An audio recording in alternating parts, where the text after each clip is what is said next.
The pair discuss what they would like to do in their upcoming retirements. What will you do when you're not president? Well, I was thinking you and me, we could play some dominoes together. Dominoes. And I plan to teach law at Columbia. Oh, that's good. That's good.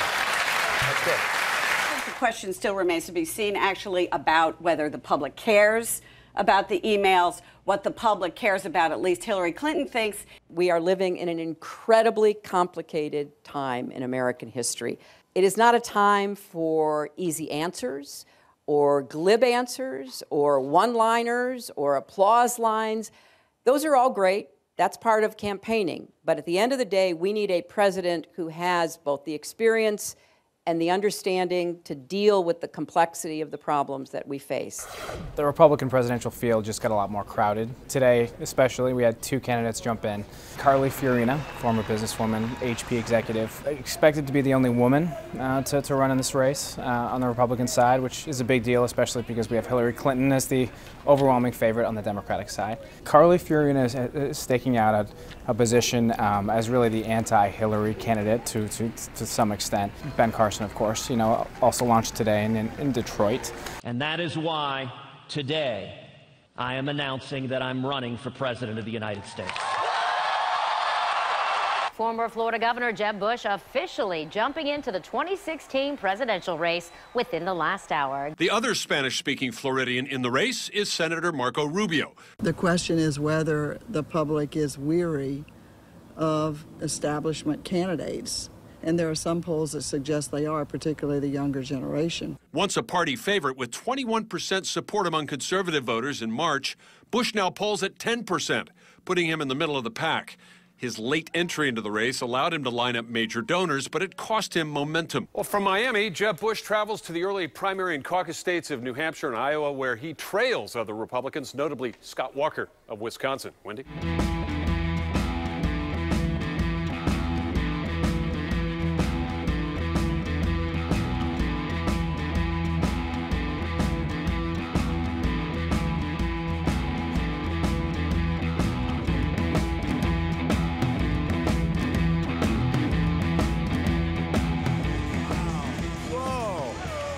That is some group of people, thousands. So nice. Thank you very much. That's really nice. Thank you. It's great to be at Trump Tower. It's great to be in a wonderful city, New York. And it's an honor to have everybody here. This is beyond anybody's expectations. There's been no crowd like this. And I can tell you, some of the candidates, they went in, they didn't know the air conditioner didn't work. They sweated like dogs. How are they going to beat ISIS? I don't think it's going to happen. Our country is in serious trouble. The U.S. has become a dumping ground for everybody else's problems. And these are the best and the finest. When Mexico sends its people, they're not sending their best. They're not sending you.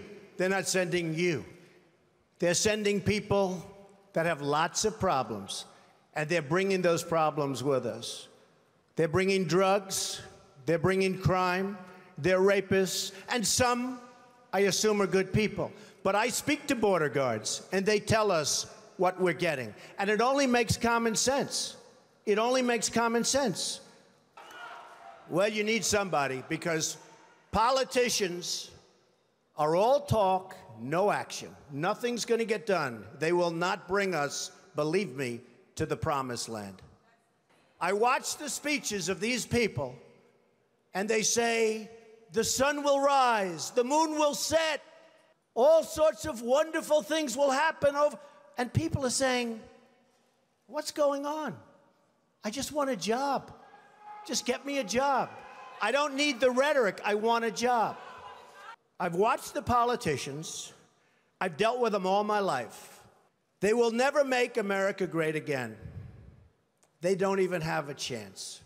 They're controlled fully by the lobbyists, by the donors, and by the special interests, fully. Our country needs a truly great leader, and we need a truly great leader now. We need a leader that can bring back our jobs, can bring back our manufacturing, can bring back our military, can take care of our vets. We need somebody that can take the brand of the United States and make it great again. It's not great again. I love my life. I have a wonderful family.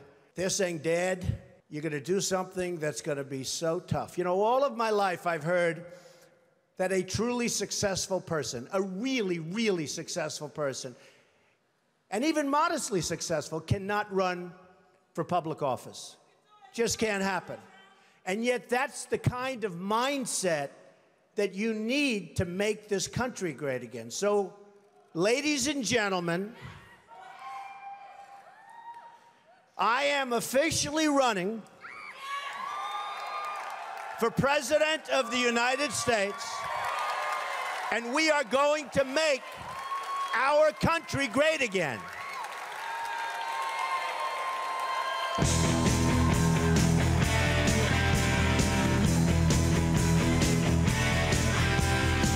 This time, it's for real. Donald Trump is running for president. It was a raucous announcement as Trump becomes the 12th declared candidate for the Republican presidential nomination. Jeb Bush officially declared his candidacy yesterday.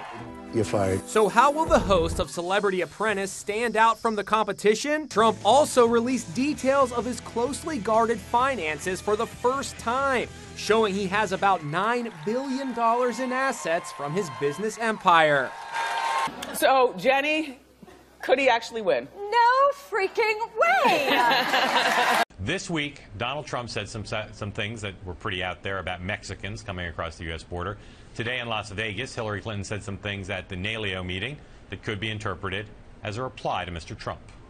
I don't have to wait to become president to take a stand right here and right now against divisive rhetoric that demonizes immigrants and their families. It's wrong, and no one should stand for it. So, John, that was an apparent and thinly veiled shot at Mr. Trump. And apparently also in an interview with our friend John Ralston out in Las Vegas, Hillary Clinton was more direct on taking on Trump. Jennifer Epstein reports. Is Hillary Clinton politically smart to take on this issue through the prism and the device of Donald Trump? Well, yeah. I mean, I thought she was very strong on this. I think she seemed like she really means it. I think that's good for her when she seems authentic and authentically upset. And I think in terms of both Democratic nominating electorate and the dynamics there, and in terms of the general election and her connection to Hispanic voters, this is all good politics for her. A brand new poll yesterday out in the state of New Hampshire. We've seen this. When you announce your candidacy and you get a lot of media attention, you move up in the polls. This one might surprise people, though. The new Suffolk University poll, look at this. He's the leader at 14%. That's not a great lead, but Donald Trump now in second place at 11%. You're laughing. Scott Walker at 8%, Marco Rubio at 7%, Ben Carson, Dr. Carson was here this morning at 6%. Everyone else is below that in single digits. Donald Trump was in Maryland last night. He made note of this poll. You would think he would be happy. He went from single digits to double digits, but the Donald says it's not enough. I can't believe Bush is in first place. You know, some people are thrilled. I'm not thrilled, because how could Bush be in first place? This guy can't negotiate his way out of a paper bag. He has a populist message. He may be a little awkward and a little colorful, but he's connecting. And he's in second place. He's not happy about it, but I mean, that's saying something. In a crowded field, he's having an impact. I suspect at some point it's going to flame out a little bit. But if he's getting 8 or 6 or 11%, whether he's probably not going to win with that number, but that impacts the race. Those votes come from somebody else. And he's going to be on the debate stage, right? Knocking somebody else off. The Republican presidential candidate sits atop the just-released Wall Street Journal NBC News poll. Trump getting the nod from 19% of Republican primary voters. And what that shows is that there are more Republicans who are actually willing to even entertain Donald Trump as their presidential nominee. It's kind of like he went from being totally off the radar for most Republicans to Republicans saying, oh, well, even if he's not my first choice, I might support him. But the Trump campaign isn't resonating with all constituencies. Remember the comments Trump made about Mexicans at his campaign launch? Those comments aren't sitting well with Hispanics, a voting bloc the Republican Party feels is crucial in order to win the White House. Despite Trump's claim that he is popular with Hispanics, 75% of Hispanic adults polled had a negative view of Trump, with 55% stating his remarks are insulting and racist and have no place in a campaign for president. Our poll also found that a lot of Republicans believed that Donald Trump was not helping them improve the image of the party. And this is a particularly important political point for the GOP, because in the last presidential election, Mitt Romney did really badly among Hispanic voters.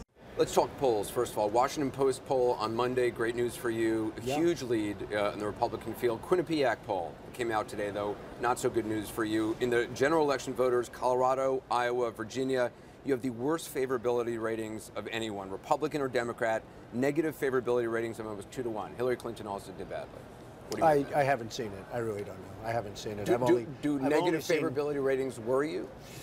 I don't think so. I mean, I've turned a lot of them around. And as you know, in North Carolina, it was negative, and now it's like tremendously positive. And when people hear what I say about the vets and how strong my commitment is to the vets, they've been treated so badly, and to the border, which is just horrible. I mean, every time people listen to me, all of a sudden it becomes very favorable. A good example would be North Carolina, where it's so positive. I haven't seen that, but I think generally speaking, we're doing very well, and certainly we're doing well in the ABC Washington Post poll and every other poll that I've seen in the last couple of weeks. Who knows? I'm doing this for the good of the country. Somebody has to do it. Politicians are never going to turn this country around. Our country's a mess. The politicians are going to destroy this country. They're weak and they're ineffective, and they're controlled by the lobbyists and the special interests. So, well, I have no idea. You talk about the lobbyists and the special interests, though. You and I talked last time. You've given a lot of money to politicians over the years. You give to Democrats, you give to Republicans. Aren't you part of the problem? I would, absolutely, 100%. Absolutely. I was on the other side. They will do whatever I want up until you decide to run. So isn't that hypocritical to say, oh, this is a problem, but I'm going to make the most of this problem? It's called playing the game. I was a businessman. I made a fortune. I made a lot of money. I posted over $10 billion. So in order to make money, it's okay to play the game? Well, it's called your life. I mean, I'm a businessman, and I contribute to people, and they treat me nicely and everything else. And so how do you change that? How do you change that culture of money for access? Look, I just read an article where Bush is meeting with all these lobbyists in Washington, has a meeting with all these lobbyists. Every one of those lobbyists that gives money, they expect something for it. And that's a bad thing. Don't you have lobbyists, though? Absolutely. I've had lobbyists, and I've had some very good ones. They could do anything. They can take a politician and have them jump off this ledge. Can you actually change that culture of corruption? Well, you can, in the sense that the top person can't be bought. I'm worth far too much money. I don't need anybody's money. I'm not running with anybody's money. I'm spending my own money. I mean, I get called all these horrible names by Lindsey Graham, who I don't even know. That he's a jackass. Really? That he's bringing his name down and he's not helping the process, and he shouldn't be commander-in-chief. If you want to be commander-in-chief of the armed forces, you need to understand that John McCain and all like him, not just John, are truly American heroes. John McCain goes, oh boy, Trump makes my life difficult. He had 15,000 crazies show up, crazies. He called them all crazy. I said, they weren't crazy. They were great Americans. These people, if you would have seen these people, I know what crazy is. I know all about crazies. These weren't crazy. So he insulted me, and he insulted everybody in that room. And I said, somebody should run against John McCain, who has been, you know, in my opinion, not so hot. And I supported him. I supported him for president. I raised $1 million for him. It's a lot of money. I supported him. He lost. He let us down. But, you know, he lost. So I never liked him as much after that, because I don't like losers. But Frank, let me get to it. He hit me. He's not a war hero. He's a war hero. He's a war hero. 5.5 years. He's a war hero because he was captured. I didn't start it with Lindsey Graham. I couldn't care less about Lindsey Graham. He's registered at, I think, 0 in the poll. The world is literally falling apart. We're becoming Greece here at home. And all we're talking about is Donald Trump and everybody he insults. Am I supposed to say, oh, it's okay if I'm called a jackass? I'm called a jackass. You have to fight back. But is that presidential? I think so. I is think that it's something fine. As president, when you're opposed by somebody in Congress, you would give out their personal phone number? I was hit by somebody unfairly. I was called names by somebody. So he was up, there's somebody that's hitting me saying what a bad guy I am, was up in my office asking for money and asking if I can get him on television. If you're president of the United States, you're going to be hit by half the country is probably not going to like you. That's true. Are you going to call them dumb, stupid? No, I think it's a little bit different. Right now, I'm trying to do something to make the country great again. So as politicians will never make this country great again. Now, as president, you would change your tone? Oh, I think so. I think I'd deal very differently. Do you have the temperament to be president? That's what I mean. That's the question that Jeb Bush was really raising about the divisiveness, about the language. I mean, just one other thing. I got to get this off my chest. Donald Trump is a jerk. Thank you. You cannot insult your way to the presidency. You can't disparage women, Hispanics, disabled people. Who is he kidding? This country is far better than that. the kind of, I mean, like you have a no prisoners approach. Somebody attacks you. No, I don't have that. I'm very different than you would think. Right now I'm fighting because I'm #1 in the polls by far, and I'm being attacked on all sides. When you're attacked, you have to, in my opinion, you're going to be attacked all the time. Excuse me. In my opinion, yeah, but this isn't the same thing. In my opinion, when attacked, you have to, defend and attack back, okay? In New Hampshire last night, a political face-off ahead of the first GOP debate. 14 of the 17 major Republican presidential candidates, some appearing from Washington, discussed a wide range of issues: terrorism, the economy, and immigration. Missing from this first presidential forum, former Arkansas Governor Mike Huckabee and Donald Trump, the billionaire frontrunner. On stage, there were a few surprises. I'm not sure that any one particular candidate stood out above the rest, but I also don't think anybody made any mistakes. This is a good chance just to get their word out in front of a lot of different viewers and voters around the country. The focus now is Ohio, a critical swing state, and the host of the first GOP debate. National polls will decide which 10 candidates take the stage there this Thursday. Today, a Monmouth University poll puts Trump in the lead with 26% support among Republican voters, a whopping 14 points ahead of his closest competitor, Jeb Bush. Yesterday, it was an NBC Wall Street Journal poll putting Trump in first. My poll numbers started to shoot up like a rocket ship, and they continue to go up. On Thursday, Trump takes center stage once again. This time at the first GOP debate in Cleveland. The bombastic former television star is downplaying expectations. I am going to be Donald Trump. I think if I'm not Donald Trump, it's not going to look good. I'll do my best. I've never done it before. And promising to play nice. In the center of the stage tonight, businessman Donald Trump. Right from the jump tonight, Donald Trump made waves. Is there anyone on stage, and can I see hands, who is unwilling tonight to pledge your support to the eventual nominee of the Republican Party and pledge to not run an independent campaign against that person? Mr. Trump. I cannot say I can totally make that pledge. If I'm the nominee, I will pledge I will not run as an independent. So tonight you can't say if another one of these. This is what's wrong. I mean, This is what's wrong. He buys and sells politicians of all stripes. He's used to buying politicians. Well, I've given him plenty of money. You're not going to make the pledge tonight. I will not make the pledge at this time. Okay. You've called women you don't like fat pigs, dogs, slobs, and disgusting animals. Your Twitter account. Only Rosie O'Donnell. No, it wasn't. I think the big problem this country has is being politically correct. Moments later, Rosie herself weighed in on Twitter, quote, "Try explaining that to your kids." For Donald Trump, the first Republican debate was either a great victory. I want to run as the Republican nominee. Or a big defeat. I don't think they like me very much. Later, Trump was challenged for donating money to the Clinton Foundation. I give to everybody. When they call, I give. With Hillary Clinton, I said, be at my wedding, and she came to my wedding. You know why? She had no choice because I gave. It's true. The Clintons did attend Trump's wedding in 2005. After the debate, Trump was confident he had won. And that I supposedly, according to what everyone's telling me, I won the debate, according to what they've, the call-ins and everything. But the questions to me were not nice. I didn't think they were appropriate. Reaction is split. A Time magazine online poll declared Trump the runaway winner with 47%. I'd like to return to the question in a minute about what this president or the next president should do. Still stuck a little bit on the line of inquiry about who the next president is going to be. And you said you do have a lot of candidates in your party already, and it's been a really cacophonous race. You've been careful to say you won't endorse yet. But will you support Donald Trump if he's the nominee in the end? I will support the Republican nominee. I don't think that's going to be Donald Trump. Why not?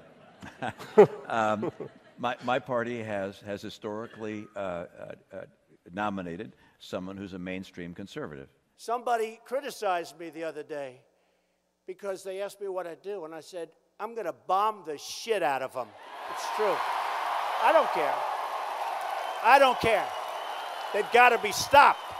After a string of controversial comments, Donald Trump is rising in the polls. Now his rivals in the presidential race are doing what they can to steal back the spotlight. But as CBS 2's Craig Boswell reports, when his closest rival sent a fundraising email calling Trump a dum-dum, Trump fought back. I said, oh, finally I can attack. In New Hampshire, Trump has risen to the top, well ahead of Walker and former Florida Governor Jeb Bush. He's having a moment right now, and it's a little unclear how long this moment's going to last, but, you know, he has basically blotted out the sun for all other Republican candidates. Do we want someone with that kind of character, that kind of careless language, to be negotiating with Putin? Do we want someone like that to be negotiating with Iran? I think really there's a sophomoric quality that is entertaining about Mr. Trump. But I am worried. I'm very concerned about having him in charge of the nuclear weapons, because I think his response, his visceral response to attack people on their appearance, short, tall, fat, ugly, my goodness, that happened in junior high. Are we not way above that? And would we not all be worried to have someone like that in charge of the nuclear arsenal? Mr. Trump. I never attacked him on his look, and believe me, there's plenty of subject matter right there. That I can tell you. This is a tough business to run for president. I know, you're a tough guy, Jeb. And we need to have a leader that is real tough. You're never going to be president of the United States by insulting your way to the presidency. Let's see, I'm at 42 and you're at 3, so far I'm doing better. Doesn't matter. So far I'm doing better. You know, you started off over here, Jeb. You're moving over further and further. Pretty soon you're going to be off the end. This doesn't do a thing to solve the problem. The war against ISIS and the attacks in Paris have made terrorism a top concern on the campaign trail. And the latest polls show that is helping Donald Trump. His campaign is picking up steam. You look at new polls nationwide and in key battleground states, and Trump is clearly on top. Senators Rubio and Cruz moving up in Iowa and New Hampshire. But the big story right now, a significant portion of Republican voters are loyal to Trump. Well, you know, the intellectual elite of Washington, there's no intellect. They're not even smart people, most of them. They're not even smart people. Our poll showing Trump's message on national security is putting him ahead of the pack. Trump telling George on This Week how far he'd go to keep America safe. So you'd bring back waterboarding? We have to. I would bring it back. Yes, I would bring it back. I think waterboarding is peanuts compared to what they do to us. But Trump's critics say he's making up facts in his fight for the nomination. I watched when the World Trade Center came tumbling down. And I watched in Jersey City, New Jersey, where thousands and thousands of people were cheering as that building was coming down. But Jersey City's current mayor, a Democrat, saying it never happened. Either he's willfully making up lies or he has memory issues. And if you have either one of those, you have to question his ability to be president. And following that incident with the Black Lives Matter protester, Trump being called out this morning after his Twitter post Sunday, retweeting this graph showing a dark-skinned man with a gun and various inaccurate crime stats suggesting many murder rates are driven by African Americans. Many people saw that tweet and they did their fact checking. What did you find? Well, yeah, the real stats are actually pretty astonishing. The FBI's report from 2014 on U.S. homicides showed Trump was really wrong. 82% of whites were murdered by other whites, not by blacks. Blacks were actually responsible for 15% of white murders. But this tough talk by him is helping him in the polls. His support keeps growing. Hillary Clinton staying on offense against Republicans as she addressed members of the Democratic National Committee today. Today, the party of Lincoln has become the party of Trump. Or when Hillary... Her top target, Donald Trump. Trump actually says he would do a much better job for women than I would.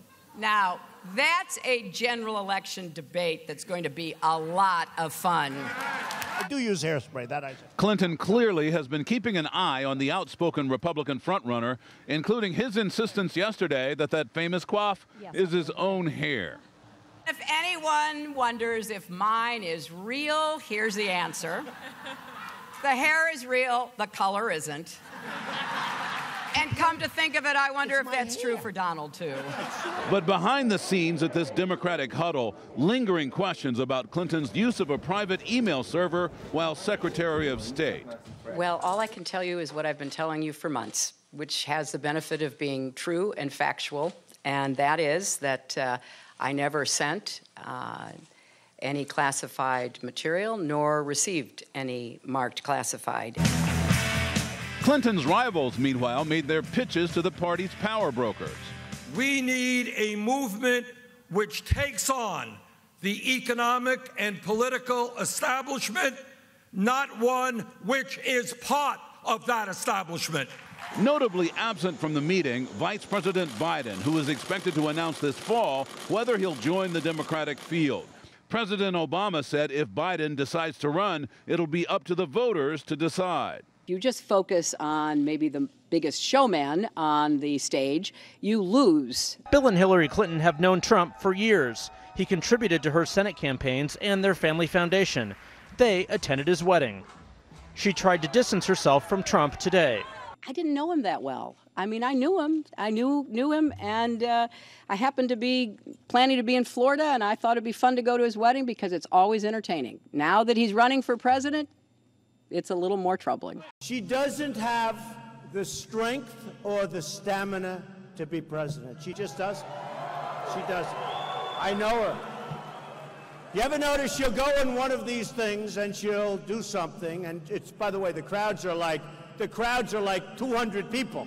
We had 4,500 people, and right next door, meaning 10 miles up the road, Hillary had about 200 people. It's the way it is. That's the way it is. I'd actually rather run against her. She has done such a lousy job. You know what her legacy is going to be? The greatest job that she has ever done will be getting out of the email scandal, assuming that happens. It's true. That will be her greatest achievement. You see all the classifieds today? They had thousands. How does a person have that many emails? They have 3,000 here, 5,000. How do you have that many emails anyway? But they have thousands of classified today. It's disgusting, because frankly, she shouldn't be allowed to run. She shouldn't be. Thank you. Thank you. I love you. Thank you very much. We hear from candidates on the other side about turning back the clock on women's rights. And there is one particular candidate who just seems to delight in insulting women every chance he gets. I have to say, if he emerges, I would love to debate him.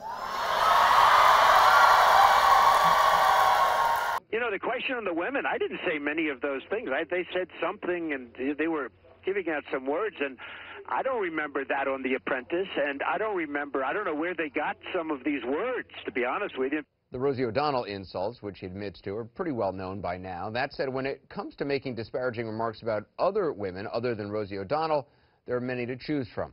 When asked why it was necessary to comment on publisher Arianna Huffington's looks, Mr. Trump replied, quote, "Because she is a dog who wrongfully comments on me." New York Times columnist Gail Collins wrote that after displeasing Donald Trump, he once sent her a picture of herself with the words, "the face of a dog," written on it. About Bette Midler, quote, "While at Bette Midler is an extremely unattractive woman, I refuse to say that because I always insist on being politically correct." And again, about Arianna Huffington, at Arianna Huff is unattractive both inside and out. I fully understand why her former husband left her for a man. He made a good decision. So let me ask you, this is without question a great poll for you. It does, however, if you dive deeper into the numbers, it does show some weaknesses, and you lose to Hillary Clinton in a head-to-head matchup. What do you think you need to do to turn those numbers around? It's just step by step. Honestly, it's step by step. I haven't focused on Hillary. In fact, yesterday in Iowa, I made some very strong statements about Hillary, really for, I wouldn't say the first time, but they were strong. And the fact is that what she has done is criminal. I mean, what she has done is criminal. I don't see how she can run. Because if the prosecutors, who are all Democrat, by the way, and that's, part of the problem with fairness here, they're all Democrats, so they're protecting her. You and I spoke 3-4 months ago, I wasn't even going to be in the contest, according to various people. And now I'm leading easily in a lot of the races because people are sick and tired. So with Hillary, I think I'll beat Hillary easily. I think I will beat Hillary. I don't think these other guys will. So let me just to clarify, what exactly are you charging that Hillary Clinton did is criminal? You're talking about this email news? I'm talking about the whole email scandal. It's a scandal. Let me say something that may not be great politics, but I think the secretary is right. And that is that the American people are sick and tired of hearing about your damn emails. Thank you. Me too. Me too. You know? The middle class, Anderson, and let me say something about the media as well. I go around the country, talk to a whole lot of people. Middle class of this country is collapsing. We have 27 million people living in poverty. We have massive wealth and income inequality. Our trade policies have cost us millions of decent jobs. The American people want to know whether we're going to have a democracy or an oligarchy as a result of Citizens United. Enough of the emails. Let's talk about the real issues facing America. Thank you, Bernie. Thank you. Franklin Pierce, Boston Herald poll out this morning. Bernie Sanders, 44%, Hillary Clinton, 37%. First time Bernie Sanders has been in the lead in the state of New Hampshire. That surprise surge in the race for the White House. Bernie Sanders, the socialist senator from Vermont, rising in the polls, drawing the biggest crowds of this campaign. That's last night in Maine, and throwing a scare into Hillary Clinton's camp. But I watched last night as Hillary and Bernie Sanders, they just couldn't give things away fast enough. I watched Hillary last night with, we're going to give this, we're going to give that, we're going to give that. The poor woman, she's got to give everything away because this maniac that was standing on her right is giving everything away, so she's following. This socialist slash communist, okay? Nobody wants to say it. And nobody's heard the term communist. But you know what? I call him a socialist slash communist, okay? Because that's what he is. So then you see her stand up. Now it's her turn. And she goes, oh, I'm going to do that too. I'm going to do that too. I'm going to do that. Because you got to win. Because she's not doing so well. And in a head-to-head poll, they just did that. I beat her by 5 or 6 points. I love it. I love it. If you win the Democratic nomination, it's possible that you could face Donald Trump. Yeah, it could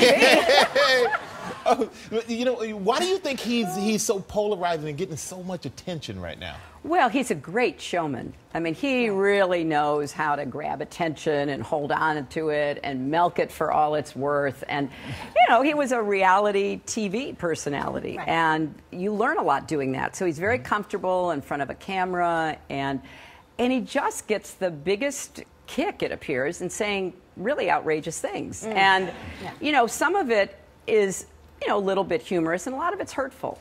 And, you know, I think sometimes he verges on bullying, which bothers me, because he'll go after, you know, certain groups of people, or he has gone after women, different women. And, you know, it kind of crosses the line sometimes. So it's no longer, to my ear, it's no longer funny. It's offensive, and it's a bullying kind of rhetoric. We had to respond to Hillary.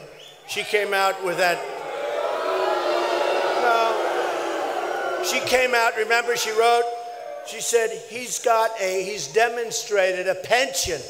I demonstrated a penchant for sexism. Can you believe it? Me. Nobody respects women more than Donald Trump. That I can tell you. Nobody. And, you know, when she said that, I had no choice, because I didn't start it. I had no choice. And I did have to mention her husband's situation, okay? And that is now the biggest story on television by a factor of 10. So we have to do it. You can't let people push you around. You can't let people tell lies. Can't do it. You have Hillary, I got to tell you. I just saw it where for the last week she's been hitting me really hard with the women card, okay? Really hard. And I had to say, okay, that's enough. That's enough. And we did a strong number. She's not going to win. And by the way, I love the concept. I love, love, love having a woman president. Can't be her. She's horrible. She's horrible. And you know who really don't, I'll tell you who does not like Yeah, we'll get Ivanka. Good. Let's do Ivanka. That's good. But I'll tell you who doesn't like Hillary are women. Women don't like Hillary. I see it all the time. And always so theatrical. Mr. Trump said this and that and this. And you just, I shouldn't do it. I just have to turn off the television so many times. She just gives me a headache. But you know. Now President Obama weighing in, saying yet again that he does not believe that Donald Trump can end up winning this election in November, despite the fact that he's got double the strength in the polls as his next closest competitor right now, nationally and in South Carolina. I continue to believe Mr. Trump will not be president. President Obama on the Republican frontrunner. It's not hosting a talk show or a reality show. It's hard. Trump's response. This man has done such a bad job. He has set us back so far.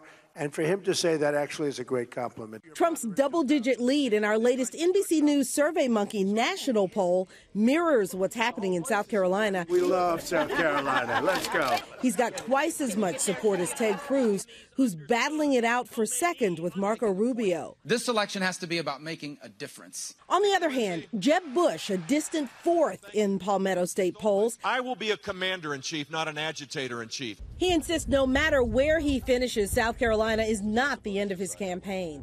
A fourth place finish on Saturday night. Are we still going to Nevada? I'll be there. Ben Carson and John Kasich are also hoping for a strong finish in South Carolina. This is an important state for us. This weekend's primary could further narrow what was once a crowded field of 17 Republicans, now down to 6 and counting. So those are the Republicans. Don't forget the Democrats also face off in Nevada this weekend, but it's a caucus and we really don't have a lot of polling data. So what's going to happen there between Hillary Clinton and Bernie Sanders is really sort of anyone's guess at this point. Was use eminent domain to try to take the property of an elderly woman on the Strip in Atlantic City.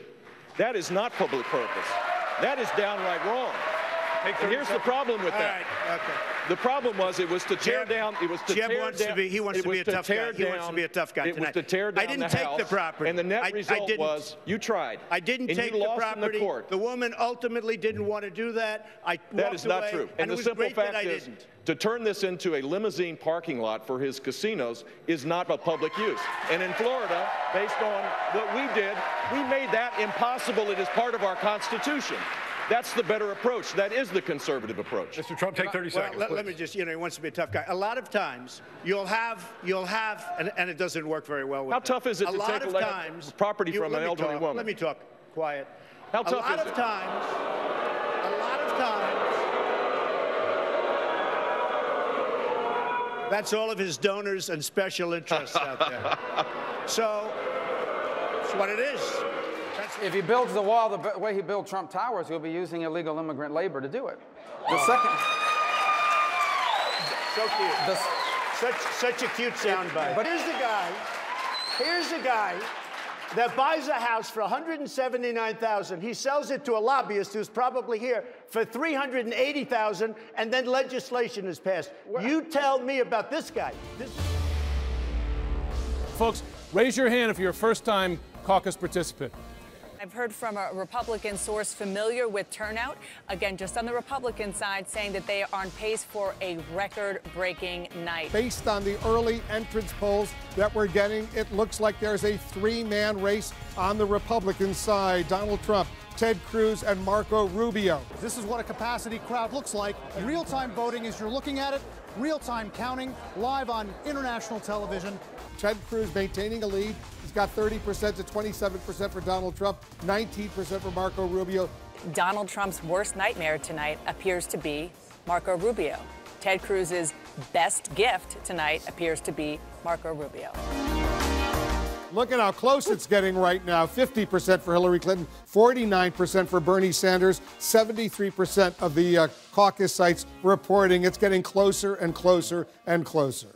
He has done remarkably well beating Donald Trump. Mike Huckabee, who was the caucus winner back in 2008, a very big win back then, is now suspending his campaign. He announced that just moments ago to his supporters. Tonight here in Iowa, the people of this great state have sent a very clear message.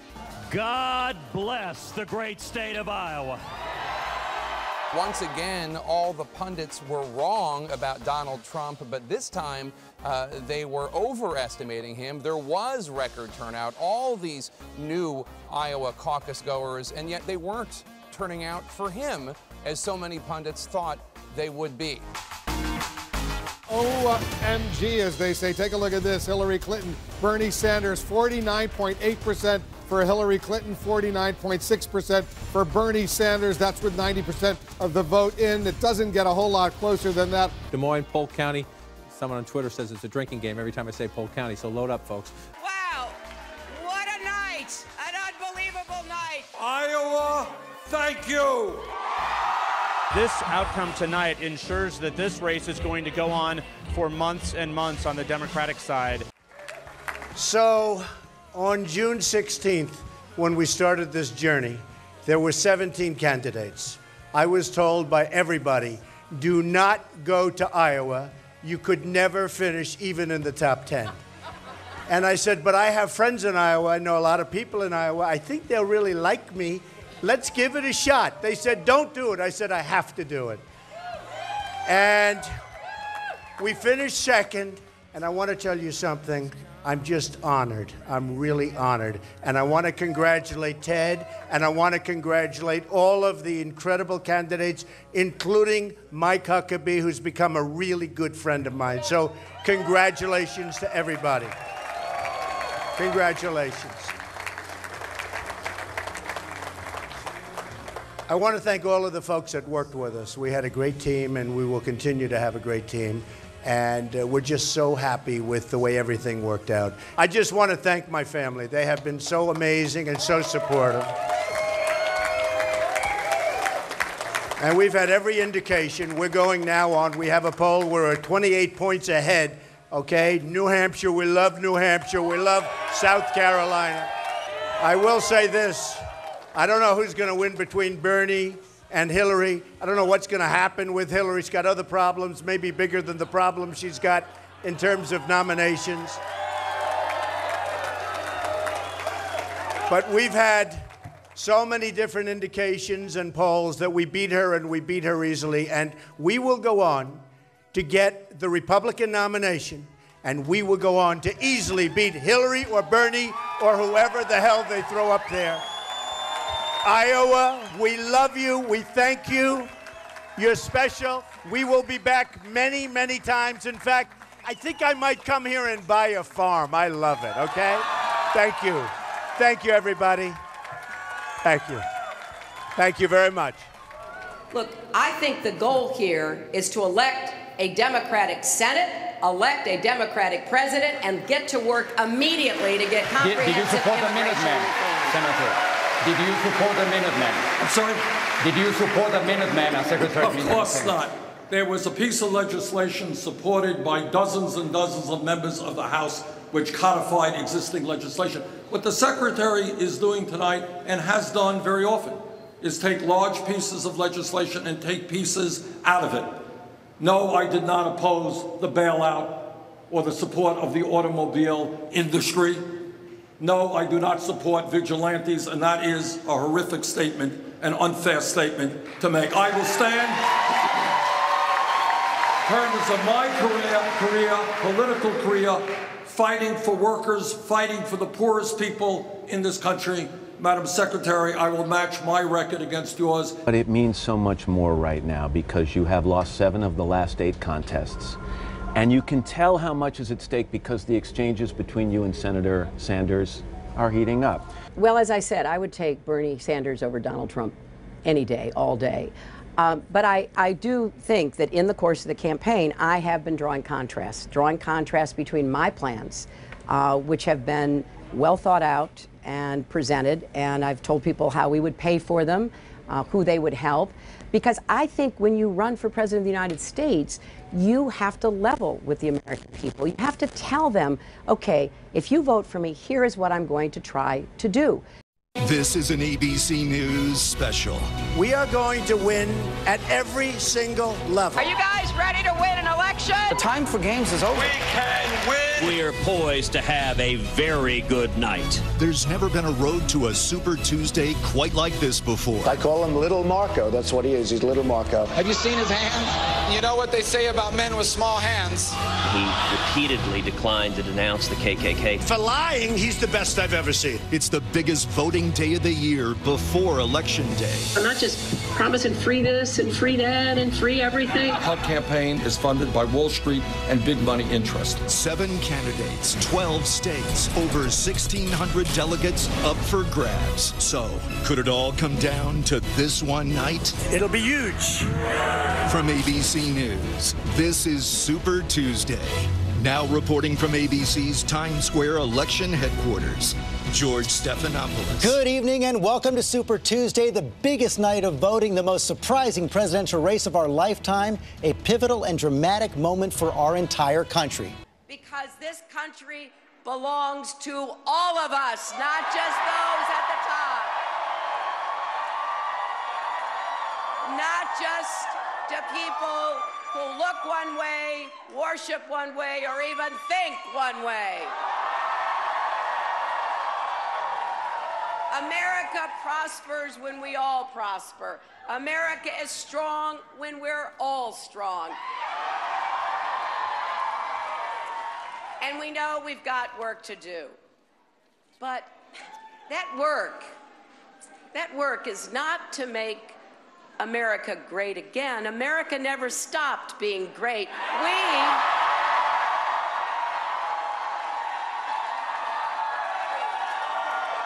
We have to make America whole. We have to fill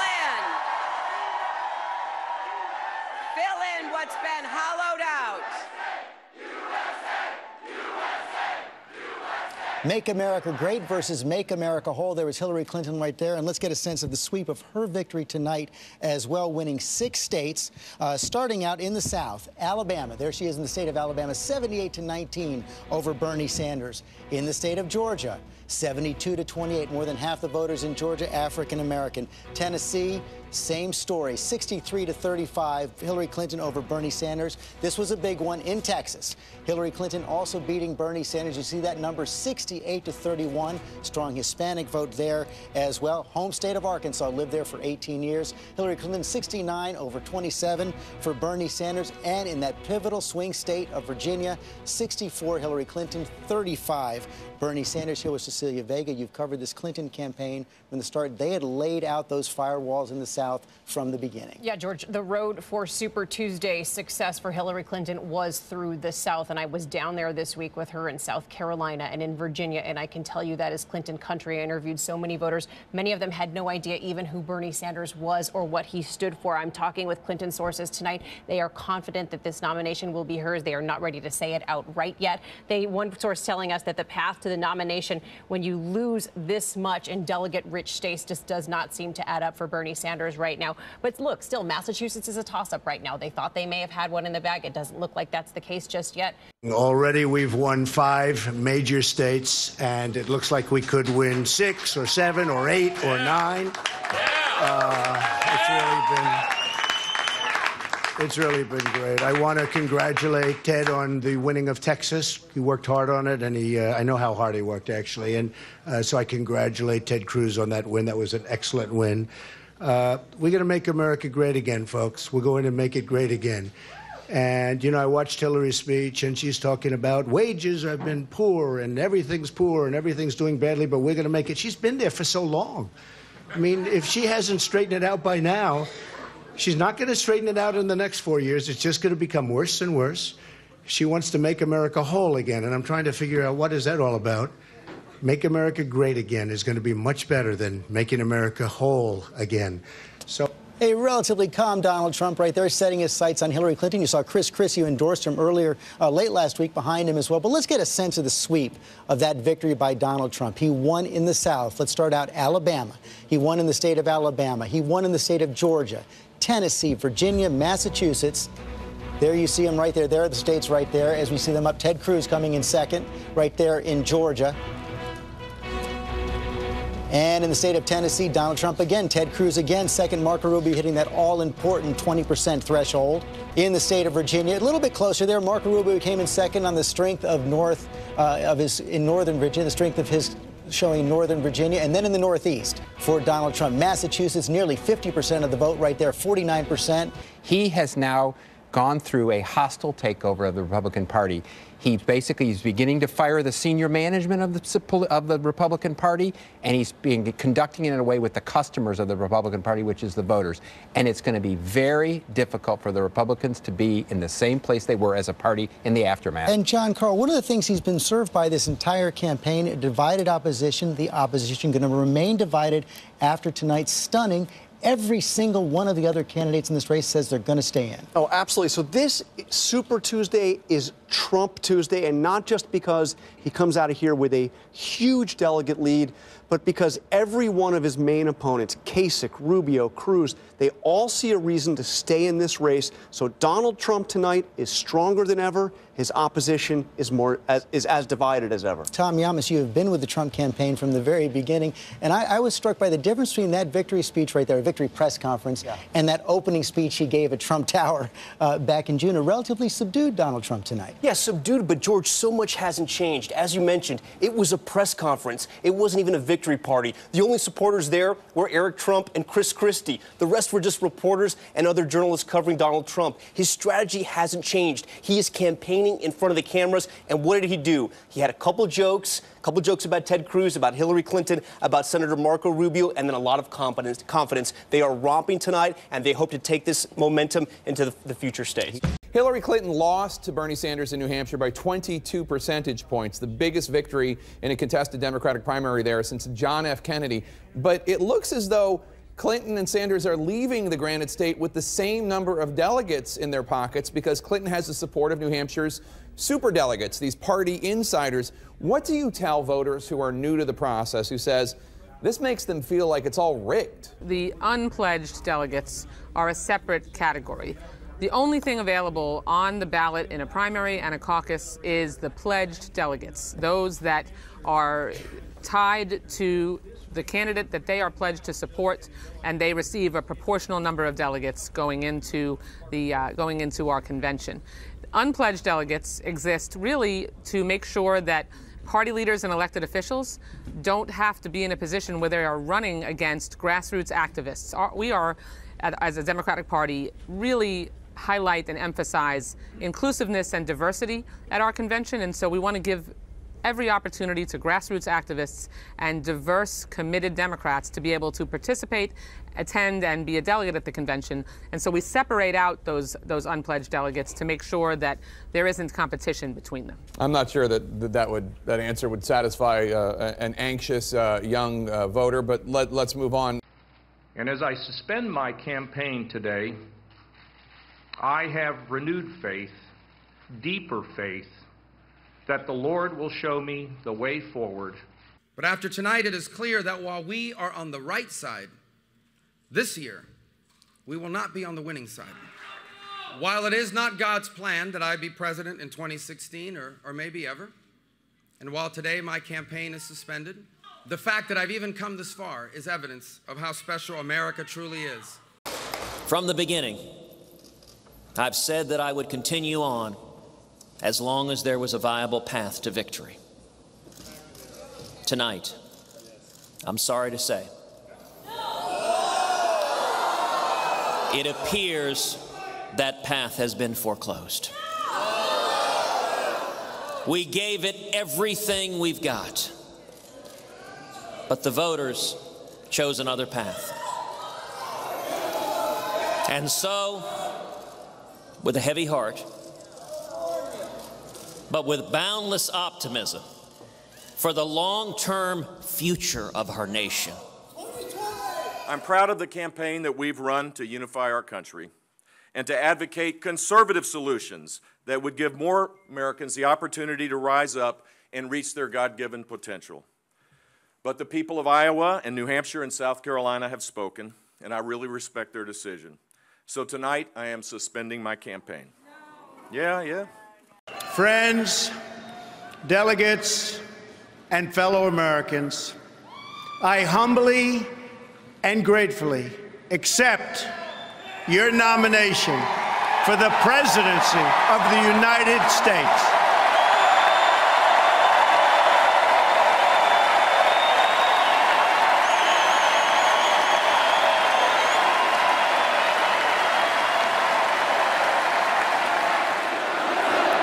USA, USA, USA, USA.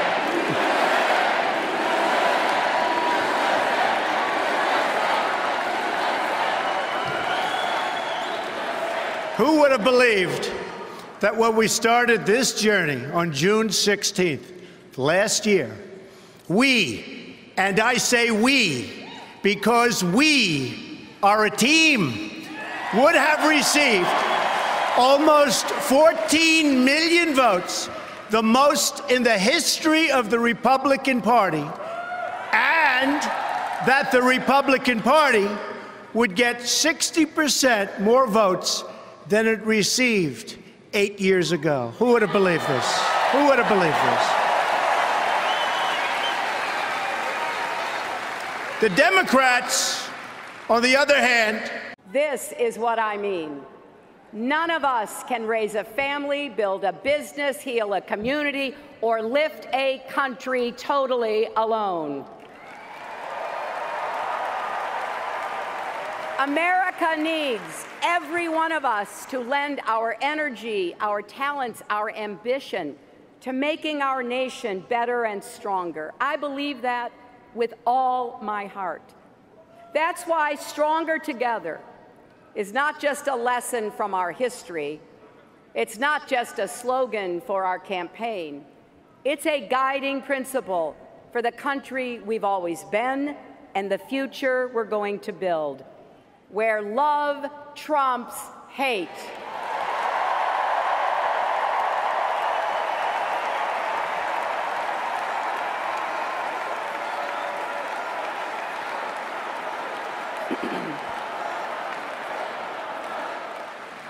together we will lead our party back to the White House, and we will lead our country back to safety, prosperity, and peace. And so, my friends, it is with humility, determination, and boundless confidence in America's promise that I accept your nomination for President of the United States.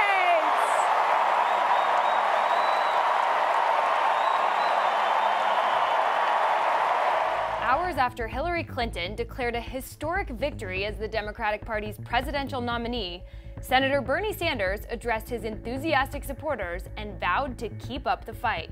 It is more than Bernie. It is all of us together.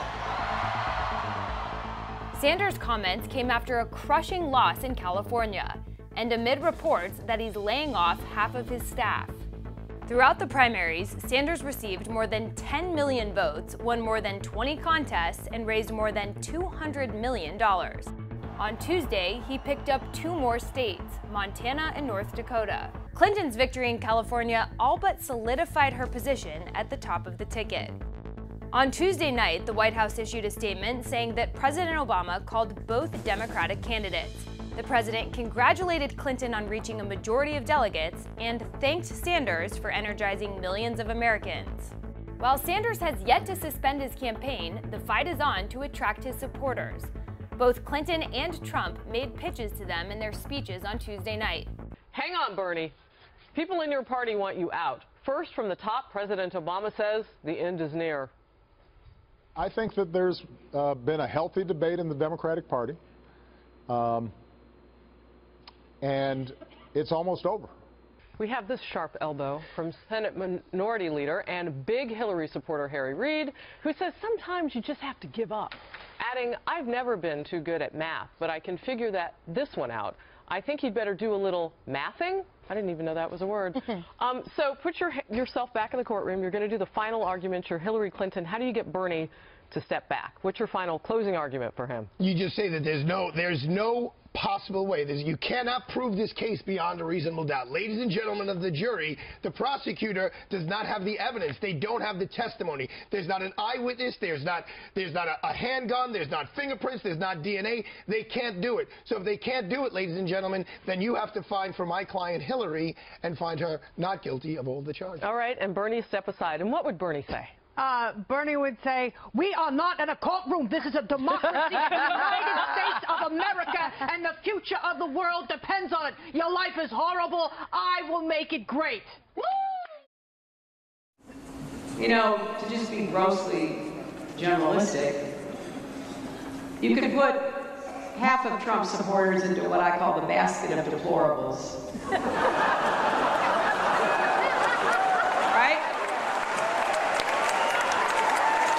Racist, sexist, homophobic, xenophobic, Islamophobic, you name it.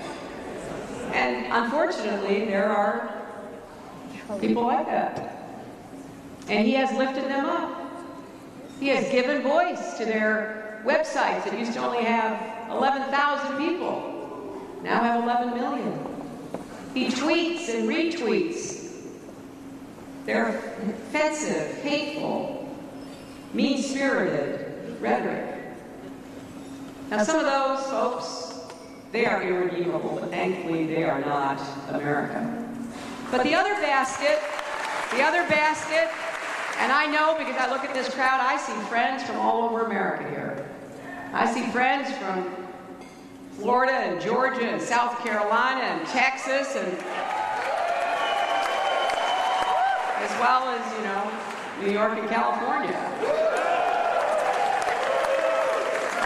But that other basket of people are people who feel the government has let them down, the economy has let them down, nobody cares about them, nobody worries about what happens to their lives and their futures, and they're just desperate for change. It doesn't really even matter where it comes from. They don't buy everything he says, but he seems to hold out some hope that their lives will be different, that they won't wake up and see their jobs disappear, lose a kid to heroin, feel like they're at a dead end. Those are people we have to understand and empathize with as well.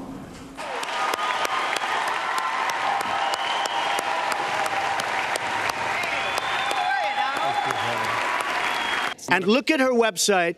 You know what? It's no different than this. She's telling us how to fight ISIS. Just go to her website. She tells you how to fight ISIS on her website. I don't think General Douglas MacArthur would like that too much. The next segment, we're continuing the subject of I have a plan to fight ISIS. No, you're telling the enemy everything you want to do. No, we're not. See, you're telling the enemy everything you want to do. No wonder you've been fighting. No wonder you've been fighting ISIS your entire adult life.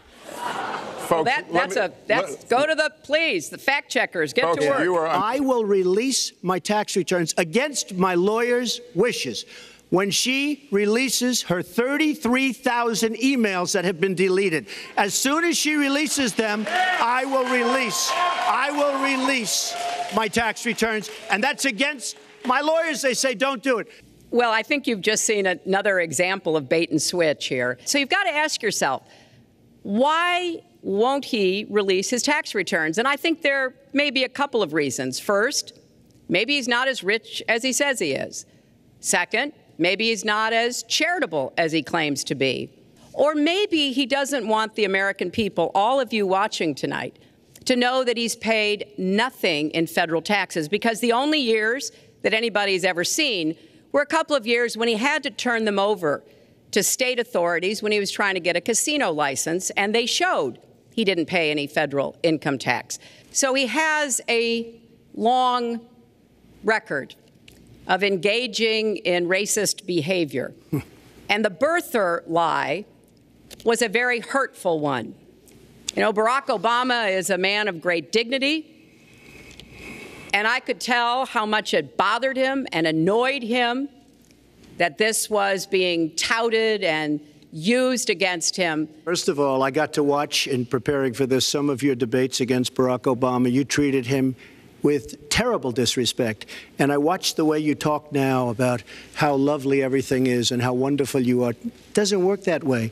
So when you try to act holier than thou, it really doesn't work. It really doesn't. You had supported the war in Iraq before the invasion. What makes your judgment? I did not support the war in Iraq. 2002. That is a mainstream media nonsense put out by her, because she, frankly, I think the best person in her campaign is mainstream media. My question is, since you would you like to supported it, hear? why is your I was against the war. Wait a minute. I was against the war in Iraq, just so you put it out. The record shows otherwise. The record but why does not show that. Why is your judgment? The record shows that I'm right. Earlier this month, you said she doesn't have, quote, a presidential look. She's standing here right now. What did you mean by that?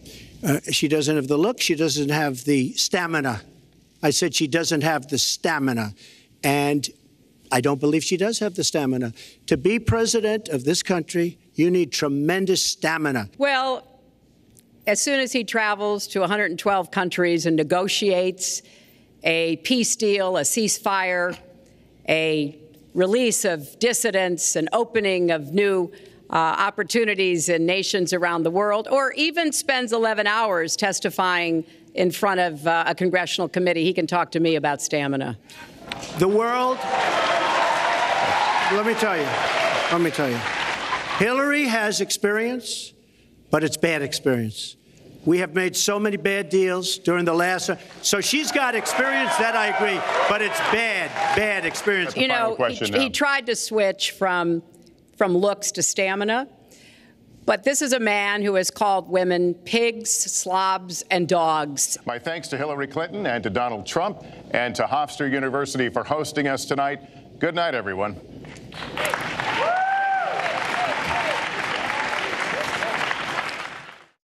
Breaking news tonight. Comments from Donald Trump that are even drawing fire from the head of the Republican Party.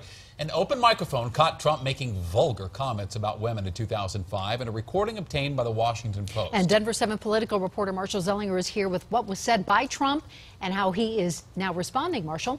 And Shannon, what you're seeing here is from a 2005 recording for Access Hollywood. Donald Trump is already mic'd up in this bus with host Billy Bush to record a segment about Trump appearing on a soap opera. This is just months after marrying his current wife, Melania. The audio we're about to play for you was recorded just before this moment when they meet up with their soap star. She's your girl's hottest in the purple. Whoa. Yes. Whoa. I better use some Tic Tacs just in case I start kissing her. You know, I'm automatically attracted to beautiful. I just start kissing them. It's like a magnet. You just kiss. I don't even wait. And when you're a star, they let you do it. You can do anything. Whatever you want. Grab them by the I can do anything. Trump provided this statement, which you can find on his campaign website. It reads, "This was locker room banter, a private conversation that took place many years ago. Bill Clinton has said far worse to me on the golf course, not even close.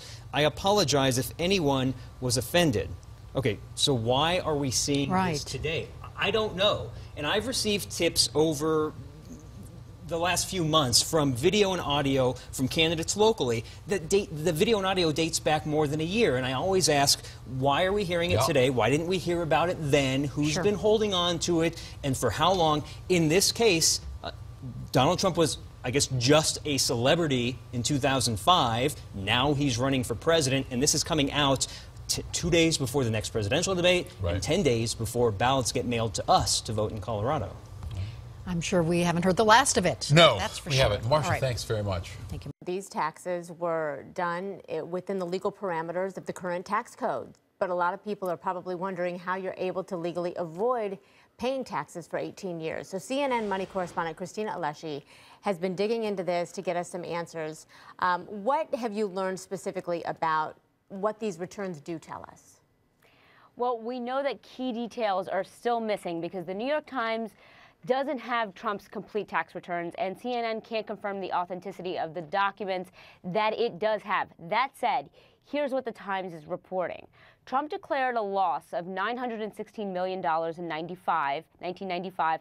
That loss could be used to cancel taxable income for potentially up to 18 years. That's according to tax experts the paper hired.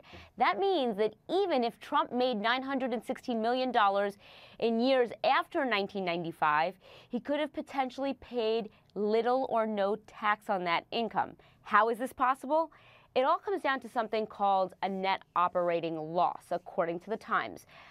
This is how it works. When a business has more taxable expenses than income, you end up with what the IRS calls a net operating loss. Now, people may be asking, if Trump can write off such a large loss over many years, how come I can't do this? Well, most people are thinking about a different kind of deduction called a capital loss deduction. Typically, those are tied to stocks, bonds, and other investments, and there are different rules for those and limits on how you can use them.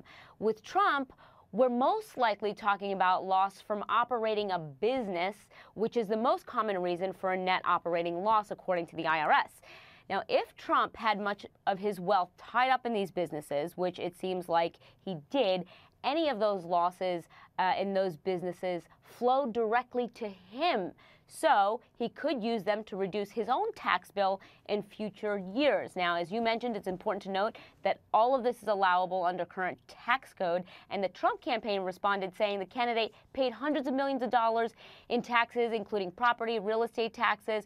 But it is not directly denying the Times is reporting, which has to do with federal income taxes. Okay, so here's another question. Maybe he doesn't want the American people, all of you watching tonight, to know that he's paid nothing in federal taxes. That makes me smart. If he's paid zero, that means zero for troops, zero for vets, zero for schools or health. Now, if not paying taxes makes him smart, what does that make all the rest of us?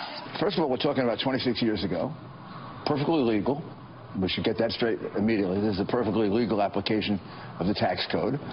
And he would have been a fool not to take advantage of it. What it shows is what an absolute mess the federal tax code is.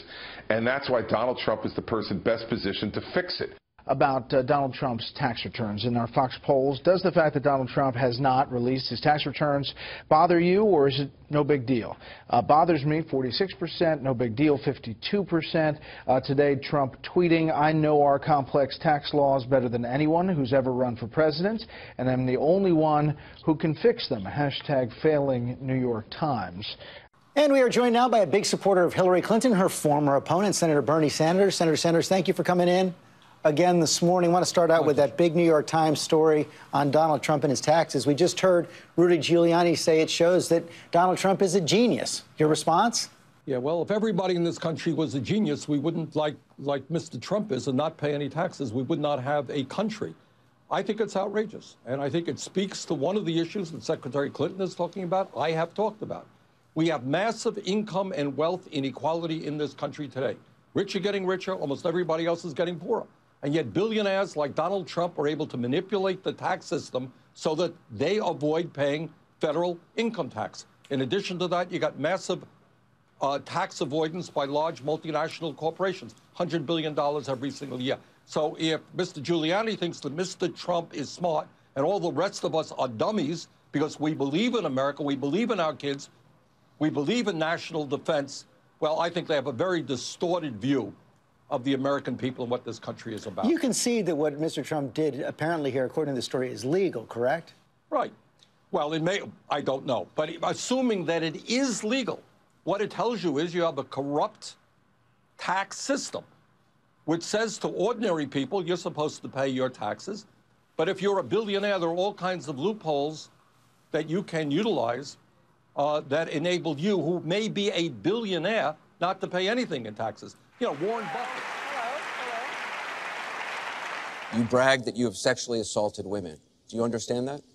No, I didn't say that at all. I don't think you understood what was said. This was locker room talk. I'm not proud of it. I apologize to my family. I apologize to the American people. If you look at Bill Clinton, far worse, minor words, and his was action. Hillary Clinton attacked those same women and attacked them viciously. 4 of them here tonight. He has said that the video doesn't represent who he is, but I think it's clear to anyone who heard it that it represents exactly who he is. But he never apologizes for anything to anyone.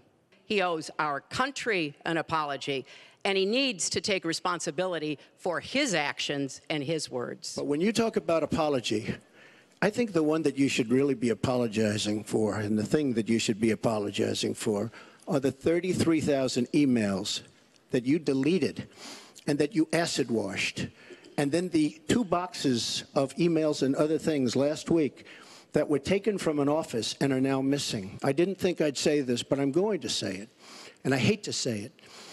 But if I win, I am going to instruct my Attorney General to get a special prosecutor to look into your situation, because there has never been so many lies, so much deception. There has never been anything like it. It's just not true, and so please go you didn't delete them? Allow her to respond, please. Personal emails, not official. 33,000? Yeah. Well, we turned over 35,000, so oh, yeah. It was. What about the other 15,000? Please allow her to respond. She didn't talk while you talked. Yes, that's true. I didn't. Because you have I didn't nothing in to the say. first debate, and I'm going to try not to in this debate, because I'd like to get to the questions that the people have brought here tonight to talk to us about. And get off this question. Okay, Donald, I know you're into big diversion tonight, anything to avoid talking about your campaign and the way it's exploding and the way Republicans are leaving you. But let's at least focus on some of the issues that people care about tonight. You know, it is, it's just awfully good that someone with the temperament of Donald Trump is not in charge of the law in our country. Because you'd be in jail. Secretary Clinton. Did you use that $916 million loss to avoid paying personal federal income taxes? Of course I do. Of course I do. And so do all of her donors, or most of her donors. I know many of her donors. Her donors took massive tax write-offs. So have a you lot not of paid my personal federal income taxes? A lot of my write-off was depreciation and other things that Hillary, as a senator, allowed. And she'll always allow it, because the people that give her all this money, they want it. That's why. See, I understand the tax code better than anybody that's ever run for president.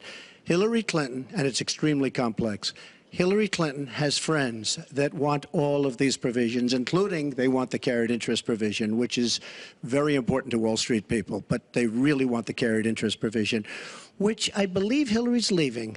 It's very interesting why she's leaving carried interest. But I will tell you that, number one, I pay tremendous numbers of taxes. I absolutely used it, and so did Warren Buffett, and so did George Soros, and so did many of the other people that Hillary is getting money from. Now, I won't mention their names because they're rich, but they're not famous, so we won't make them famous. Can you say how many years you have avoided paying personal federal income taxes? No, but I pay tax, and I pay federal tax, too. But I have a write-off. A lot of it's depreciation, which is a wonderful charge. I love depreciation. You know, she's given it to us. Hey, if she had a problem, for 30 years she's been doing this, Anderson. I say it all the time. She talks about health care. Why didn't she do something about it? She talks about taxes. Why didn't she do something about it? She doesn't do anything about anything other than talk. With her, it's all talk and no action. In the past, and again, Bernie Sanders, it's really bad judgment. She has made bad judgment not only on taxes, she's made bad judgments on Libya, on Syria, on Iraq.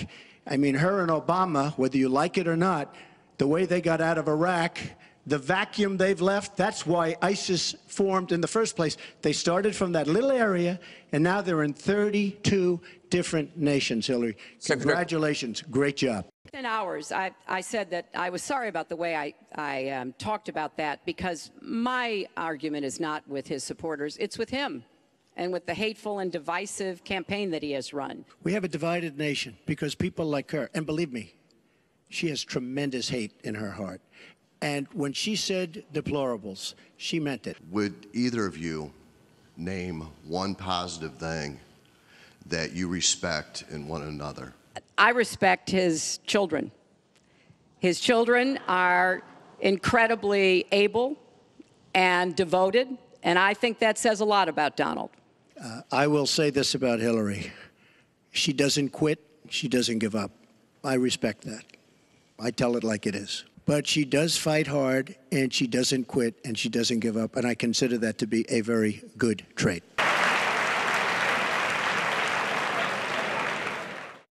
Just 3 weeks remain in the presidential race. Hillary Clinton maintains a lead in the latest polls, while Donald Trump is again challenging the legitimacy of the election. The most recent CBS News Battleground Tracker poll now showing Clinton with a 6-point lead ahead of Trump among likely voters.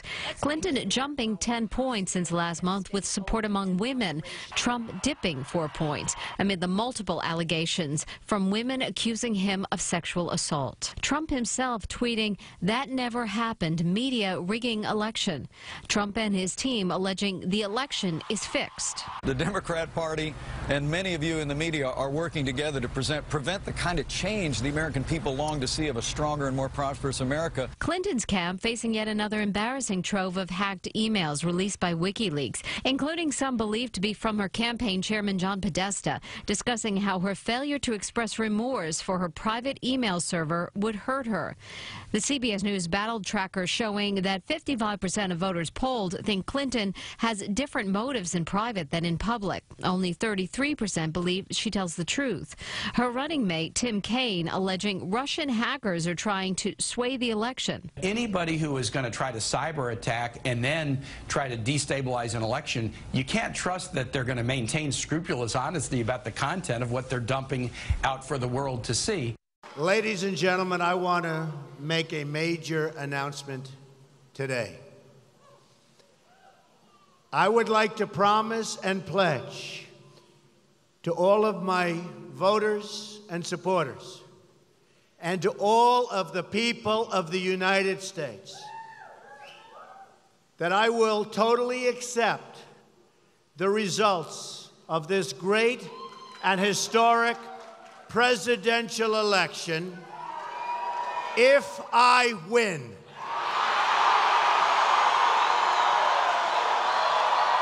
You will absolutely accept the result of this election. I will look at it at the time. I'm not looking at anything now. I'll look at it at the time. She shouldn't be allowed to run. She's guilty of a very, very serious crime. She should not be allowed to run. And just in that respect, I say it's rigged. I will tell you at the time. I'll keep you in suspense. Well, okay? Chris, let me respond to that because that's horrifying.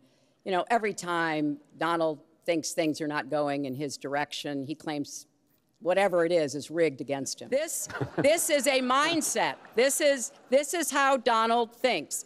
And it's funny, but it's also really troubling. She wants open borders. Now we can talk about Putin. I don't know Putin.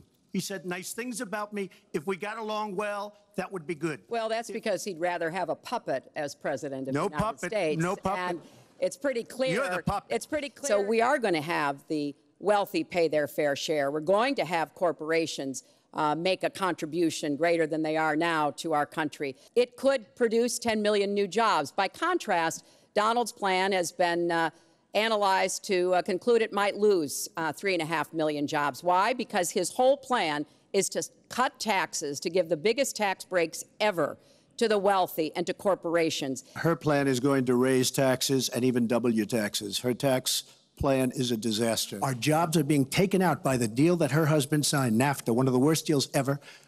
Our jobs are being sucked out of our economy. I understand and respect the tradition of gun ownership. It goes back to the founding of our country. But I also believe that there can be and must be reasonable regulation. When I think about what we need to do, we have 33,000 people a year who die from guns. What I would like to see is for people to come together and say, of course, we're going to protect and defend the Second Amendment, but we're going to do it in a way that tries to save some of these 33,000 lives that we lose every year. I am a very strong supporter of the Second Amendment. We are going to appoint justices that will feel very strongly about the Second Amendment, that will not do damage to the Second Amendment. As we mentioned at the top there, the polls show a virtual tie in Florida and North Carolina. The race could really depend on what happens there. And so Jonathan Karl's back tonight with the electoral map, tracking the numbers as he has been for weeks now. And where does this race stand on the eve of the election? David, going into Election Day, this map favors Hillary Clinton. Look what Donald Trump would have to do to win. He would have to carry every single one of the states that are remaining toss-up. And watch what happens if he does that. He carries Arizona, Florida, Georgia, North Carolina, New Hampshire, the 2nd Congressional District in Maine, and he's still short. So that's why Donald Trump is looking up in the industrial Midwest, looking at these bright blue states, hoping to turn one of them red. If he can do that, if he can say win the state of Michigan, he gets to 280. As for Hillary Clinton, she just has to hold the states where she currently has a lead. Florida would put her over the top. Florida would be lights out. No way Trump could really realistically win. But it's a dead heat there in the polls. John Carl tracking the map for us, and we'll see you tomorrow night, John. Aim, of course, is to get to 270 electoral votes on Tuesday night. So let's head up to our NBC News Election Center for a look at the map with NBC's political director, moderator of Meet the Press, Chuck Todd. Chuck, good morning. Good to see you. I'm looking at your map right there. You've got Hillary Clinton in this moment at 274 electoral votes, right clearing her of the 270. This is Donald Trump's frustration here, is that, look at this, right? He can win Florida, North Carolina, Ohio. Of course, we've already given him Iowa. Throw in Arizona, Utah, and New Hampshire. And let's do this remaining electoral vote in Nebraska. And he's 6 short. So why Michigan? Well, see, Michigan would put him. That's all he would need. He wouldn't have to do that. But here's something that I'm very focused on is look at what happens if she carries Florida. She can afford to lose Michigan here. And in fact, she could afford to lose a Colorado under that scenario and still be there. She could afford to lose another Nevada and still be over 270. The point I'm making here is if you want to talk about a checkmate state, we can talk about all these other states that we want. Florida, at the end of the day, is going to end up being the most important state here that we're talking about because the math for Trump is impossible without the state of Florida. So, Chuck, without spoiling things for the rest of the country, is it fair to say that when that last poll in Florida closes at 8 o'clock in the northwest part of the state, that this race could be over? Well, we'll see. Look, all the signs of Hispanic turnout in Florida seem to be pointing to record turnout. And that surge, maybe that makes up for the stagnant turnout among African-American voters, unless that does change over the next 48 hours. But you can tell there are a lot of very nervous Republicans this weekend as they've been digging through that early vote and seeing who showed up to the polls. We don't know how these folks actually voted, but when you see the demographic makeup of who has showed up in Florida, it has Republicans very concerned that perhaps Trump is going to come up short. All right, Chuck Todd gassing up the map a little early for us this morning. Chuck, thanks so much. You'll have much more analysis and insight, of course, on Meet the Press coming up. So we've just seen live pictures of President Obama campaigning for Hillary Clinton in Ohio. Now, Moody's says the president's high approval ratings are one of the factors that will put Hillary Clinton into the White House. The Moody's model is predicting that Hillary Clinton will take the key swing states of Florida, Ohio, Colorado, and Pennsylvania. We showed you them earlier in the program. And they've correctly predicted the winner of every presidential contest since 1980. Heather Long is here. Heather, is Moody's suggesting that, upon what basis is the Moody's survey done? Right. So it's not like a traditional poll of polls that we keep focusing on at CNN and other outlets. It's an economic model at the end of the day. So they're looking at things like, is gas cheap? How's the middle class incomes doing? How are those home prices in the United States? And as we know, a lot of those economic factors have been getting better and better over the last 2 years. People's pocketbooks are better. Are they great? You can have an argument about that, but they're certainly better off than they were. Right. And what does the Moody's study or model suggest? Well, it's very good news if you're in the Hillary Clinton camp. So not only are they forecasting a Hillary Clinton win, they're forecasting a pretty big blowout. They actually go state by state and look at these economic variables, and they're showing 332 electoral votes for Clinton and only 206 for Trump. So that's a pretty big win in the Clinton camp. But, I mean, for Moody's to be doing this in a highly controversial election, if they are wrong, it's egg on their face. But at the same time, it could become not quite a self-fulfilling prophecy, but it is unusual. It's a very risky proposition this year, and you're right that they have a big caveat on their report that came out today that says this is a very unusual, interesting, whatever adjective you want to use year, and that the usual metrics might not apply. However, as you said, they've predicted everyone right since 1980, and not just the winner, but they've actually predicted the vast majority of the states correctly, and not a lot of models can say that. Now, you're being fickle with me, Ms. Long. because yesterday on this program you had a survey that promised me that Donald Trump was going to win by looking at a 2% fall in the S&P 500 since August. That's right, Richard. Good point. So we've got two different metrics telling us different things. The stock market, based on that test we looked at yesterday, it's been a 2% drop in the market since August 1st. That points towards a Trump win. But this economic model and the improving economy in the United States, that's a good sign for the Democrats and for Hillary Clinton. I believe that she will win. I believe that she will win. Going into this night, where do we stand? This is where we stood coming into the night, 268 to 204, so clearly an advantage for Secretary Clinton. Take a look here. If Donald Trump wins tonight, no matter who they voted for, take a look at these numbers here. 21% say they'll be concerned. 37% say they'll be scared. This is what both candidates want. They want to be living there starting January 20th of next year. Florida has been going back and forth. Just changed again. It's only 11,000 vote lead just now. It changed. Math on your feet. I like this. The Empire State Building in New York City. Take a look at our running tally of the electoral vote. Anderson, this night is turning out to be a real nail-biter. All along, the Trump campaign has been saying that Florida's a must-win for them. And I mean, they can't win without it. Donald Trump will carry the state of Florida. You know, I'm guessing that the people in Brooklyn, I can see their fingers. That's probably. The Hillary Clinton headquarters. Yeah, fingers probably bleeding because there's no more nail to bite. I wouldn't call anything encouraging for Hillary Clinton at the moment, to be honest with you, my friend. And the point right now, at this point in the evening, is what's her possible path? Yeah, wow. It's amazing how it's flipped, hasn't it? Yeah. On the what-if scenario, he's 16 votes away from getting the magic number. At this point, if he wins Michigan, it's done. It's done. The GOP will retain control of the House of Representatives. We got a lot of people on the edge of their seats right now. Everybody take a deep breath. The peso touching record lows against the dollar. Donald Trump will win the state of Ohio. Dow futures down 862 points. Wolf, the scene here is so different than it was a few hours ago when people were happy and relaxed. I have been looking around the room at people who are stone-faced. Some of them have been crying. This was a white lash against a changing country. It was a white lash against a black president. This is the people rising up saying it's time to listen to us. It's time to listen to us in Michigan and Wisconsin and work for the people. Donald Trump wins Wisconsin, surpassing the 270 electoral votes. He would need to take the presidency. That is what we are seeing on this screen. It has been a stunning night. It has been a historic night. It is a night that has so many echoes about what you two have talked about for so long with Brexit. Look, we only have to look at our map over there in the red that's shaded in, and this is a map that is much wider red than we ever anticipated this morning. We were looking at this. He won Florida. He won Ohio. He won Pennsylvania, the great white whale of American Republican dreams of landing Pennsylvania to really vault over the line.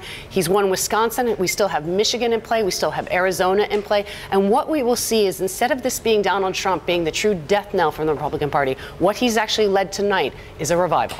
So the speech that comes up imminently, you would expect, what time does Donald Trump take?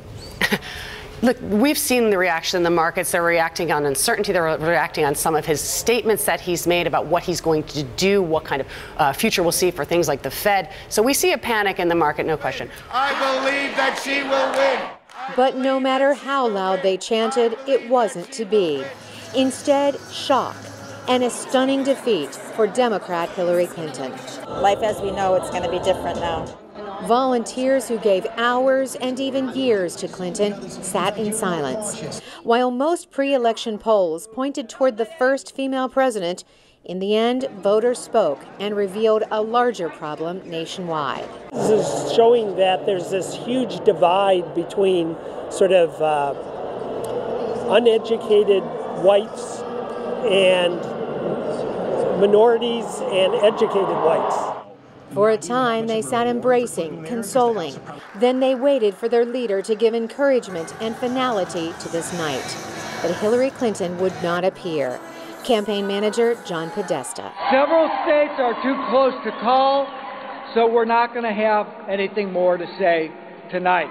But by that time, Trump was nearing the 270 electoral votes needed to win, narrowing the chance of victory for Clinton. I don't think she accepted yet, which I find pretty hypocritical, because she was just getting on Mr. Trump for not wanting to accept the results. I thought she owed it to the people that showed up here and who worked for her for so long and so earnestly.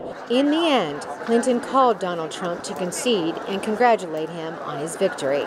People are here leaving shocked, knowing that history will be made tonight, not in the way they had hoped. At the Javits Center in New York City, Carolyn Presutti, VOA News. This is not the outcome we wanted or we worked so hard for, and I'm sorry that we did not win this election for the values we share and the vision we hold for our country. Clinton appeared somber as she addressed supporters after the votes were tallied. The most devastating thing I have to say is just like seeing there were thousands of people here tonight. We couldn't even get in at first. And then just to watch person after person give up and go home.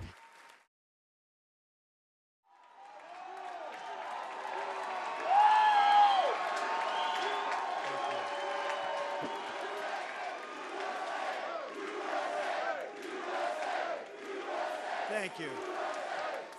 Thank you very much, everybody. Sorry to keep you waiting. Complicated business. Complicated. Thank you very much. I've just received a call from Secretary Clinton.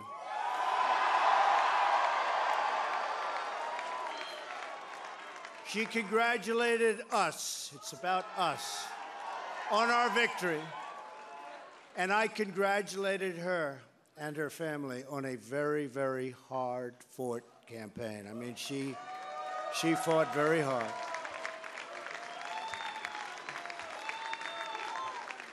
Hillary has worked very long and very hard over a long period of time, and we owe her a major debt of gratitude for her service to our country. I mean that very sincerely. Now it's time for America to bind the wounds of division. Have to get together. To all Republicans and Democrats and independents across this nation, I say it is time for us to come together as one united people. It's time. I pledge to every citizen of our land that I will be president for all Americans, and this is so important to me.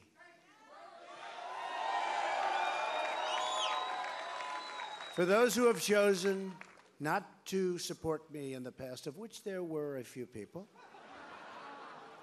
I'm reaching out to you for your guidance and your help so that we can work together and unify our great country. As I've said from the beginning, ours was not a campaign, but rather an incredible and great movement made up of millions of hardworking men and women who love their country and want a better, brighter future for themselves and for their family. It's a movement comprised of Americans from all races, religions, backgrounds, and beliefs who want and expect our government to serve the people, and serve the people it will.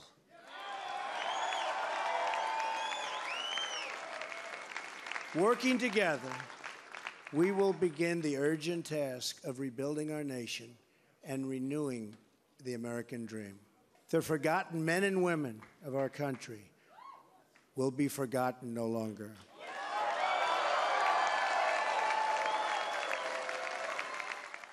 No dream is too big, no challenge is too great. Nothing we want for our future is beyond our reach. America will no longer settle for anything less than the best. We must reclaim our country's destiny and dream big and bold and daring. We have to do that. We're going to dream of things for our country and beautiful things and successful things once again. First, I want to thank my parents, who I know are looking down on me right now. Great people. I've learned so much from them. They were wonderful in every regard. I had truly great parents. I also want to thank my sisters, Marianne and Elizabeth, who are here with us tonight. And where are they? They're here someplace. They're very shy, actually. And my brother Robert, my great friend. Where is Robert? Where is Robert? My brother Robert. And they should all be on this stage, but that's okay. They are great. And also my late brother Fred, great guy, fantastic guy. To Melania and Don.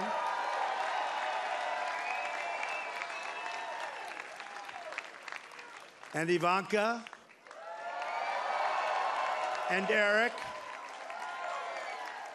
and Tiffany, and Barron. I love you and I thank you, and especially for putting up with all of those hours. This was tough. This was tough. So it's been what they call a historic event, but to be really historic, we have to do a great job. And I promise you that I will not let you down. We will do a great job. We will do a great job. I look very much forward to being your president. And hopefully at the end of 2 years or 3 years or 4 years, or maybe even 8 years, you will say, so many of you worked so hard for us, but you will say that that was something that you really were very proud to do, and I can thank you very much. And I can only say that while the campaign is over, our work on this movement is now really just beginning. We're going to get to work immediately for the American people. And we're going to be doing a job that hopefully you will be so proud of your president. You'll be so proud. Again, it's my honor. It was an amazing evening. It's been an amazing 2-year period. And I love this country. Thank you. Thank you very much. Thank you to Mike Pence. Thank you, everybody.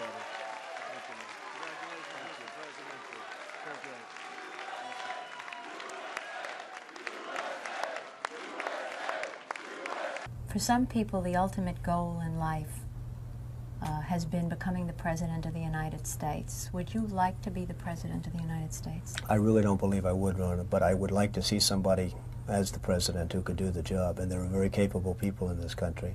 Most people who are capable are not running for office. Most men are frightened of politics today. It is a shame, isn't it? Yes. It is a shame. The most capable people are not necessarily running for political office, and that is a very sad commentary on the country. They had major corporations and they had this and that, but they are not running for political office. Why wouldn't someone like yourself run for political office? You have all the money that you possibly need. You've accomplished a great deal, even though you are only 34. I know there's a lot of things that you possibly can do in the years ahead. Why wouldn't you dedicate yourself to public service? Because I think it's a very mean life. I would love and I would dedicate my life to this country, but I see it as being a mean life, and I also see it as somebody with strong views and somebody with the kind of views that are maybe a little bit unpopular, which may be right, but may be unpopular, wouldn't necessarily have a chance of getting elected against somebody with no great brain but a big smile. And that's a sad commentary for the political process. Television, in a strange way, has ruined that process, hasn't it? It's hurt the process very much. I mean, the Abraham Lincolns of the world. Abraham Lincoln would probably not be electable today because of television. Please raise your right hand and repeat after me. I, Donald John Trump, do solemnly swear.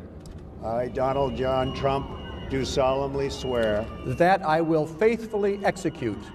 That I will faithfully execute. The office of President of the United States. The office of President of the United States. And will, to the best of my ability. And will, to the best of my ability. preserve, protect, and defend preserve, protect, and defend the Constitution of the United States. the Constitution of the United States. So help me God. So help me God. Congratulations, Mr. President.